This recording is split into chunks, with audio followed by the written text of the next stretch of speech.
para anggota Komisi 3 yang saya hormati, Saudara calon Ibnu Basuki Widodo. Selamat sudah sampai di 10 besar dan mudah-mudahan bisa terpilih menembus 5 besar dan akan memimpin KPK. Terima kasih, Pak. Dan fit and proper test yang dilakukan di DPR ini sesungguhnya adalah sebuah ritual demokrasi yang berbasiskan norma-norma hukum yang kita jadikan menjadi ruang terbaik untuk menakar sebelum power didapatkan dengan ukuran timbangan menakar moralitas dan integritas. Sehingga bagi saya, calon pimpinan KPK itu bukan hanya perlu fit secara teknis hukum, tetapi juga proper secara etika di perilaku calon pimpinan KPK ini. Dan saya meyakini juga teman-teman di sini, kita tidak mungkin mencari malaikat. Itu pasti utopia. Tapi setidaknya kita ingin memastikan agar tidak memilih penjaga gerbang keadilan yang punya kunci duplikat bagi sang pencuri keadilan itu sendiri. Dari situ, maka fit and proper test ini sedang melihat jauh ke depan sebuah rumah besar yang penuh power diberi undang-undang dan konstitusi bernama KPK. Yang mau dicari adalah para nakodanya. 5 pimpinan KPK itu. Mungkin 1 di antara itu adalah saudara calon. Oleh karena itu, makalah yang dibuat saya tarik agak mundur ke belakang selama 35 tahun. Kalau saya salah, mohon dikoreksi. Saudara calon mengabdikan diri kepada sang pengadil, memegang palu keadilan, menjadi wakil Tuhan di muka bumi, mengadili para perkara pencari keadilan. Dan sampai sekarang, karena itu menjadi sangat menarik bagi saya ini, sebab penegakan hukum di sektor penegakan hukum korupsi, kalau kita bagi 2 hulunya, bagi 2 kutubnya, hulu dan hilir.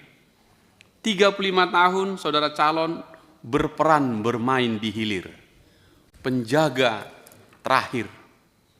Tiba-tiba hari ini saudara calon ingin main di hulu, yaitu di eksekutornya, KPK, yang biasanya di palu hakim.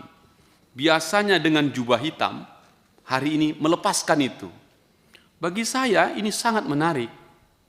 Apakah saudara calon punya mimpi besar dan pengalaman sejarah selama memegang perkara-perkara korupsi, ada yang salah di hulunya, sehingganya Anda tidak sabar, saya ingin melompat di hulu, karena aku tahu semua persoalan yang di hilir menjadi tidak sempurna. Apakah itu yang melatar belakangi saudara calon pindah haluan ke hulu? Kalau itu betul, pertanyaan saya adalah, selama jadi hakim, berapa perkara korupsi yang saudara calon tangani? Dan dari semua putusanmu itu, berapa yang dikoreksi oleh judex juris? Apakah semua diterima dan sepakat dengan putusan saudara calon, atau dikoreksi? Kalau dikoreksi, berapa banyak? Setengah, seperempat, atau lebih banyak, atau lebih sedikit? Pengalaman itu tentu akan menjadi sangat bagus untuk memastikan bagaimana kami meyakini bahwa saudara calon akan mengambil posisi itu. Nah, publik mencatat tahun 2014 saudara calon sangat populer di mata wartawan di seluruh Indonesia. Karena pada waktu itu sebagai hakim, saudara calon melarang peliputan jurnalis untuk mengikuti sidang-sidang yang berat itu. Salah satunya adalah persidangan kasus korupsi EKTP. Dengan gambaran seperti itu, apakah betul bahwa itu cara saudara calon untuk membuat putusanmu sempurna tanpa terganggu yang lain, atau memang kita tidak bersahabat dengan media? Atau tidak perlukah media menjadi bagian dari cara kita penegakan hukum ini? Nah, dua cerita saya ini, dua fakta yang saya angkat ini menjadi alat ukur kita kepada saudara calon. Kenapa saudara calon mau pindah dari gerbang belakang menjadi gerbang depan? Apakah dengan pengalaman gerbang belakang itu mampu memastikan KPK 5 tahun ke depan lebih baik dari apa yang ada sekarang? Jikalau pengalaman hakim ini kita pakai menjadi salah satu energi yang bagus, apakah saudara calon belajar juga dari orang yang berlatar belakang hakim 2 periode di KPK, saudara FX Sarwata? Apakah Anda juga terinspirasi dari dia sehingga mengharuskan ada unsur hakim di sana?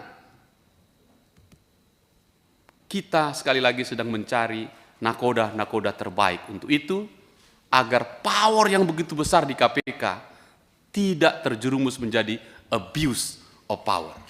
Karena itu fit secara teknis, proper secara etika. Mudah-mudahan saudara calon sepakat dengan saya beranggapan ada tantangan besar ketika di gerbang belakang, gak sabar ngelihat mau jadi di gerbang depan. Atau saya salah? Kalau salah katakan salah, kalau benar katakan benar. Cuman 2 saja jawabannya. Terima kasih pimpinan. Terima kasih.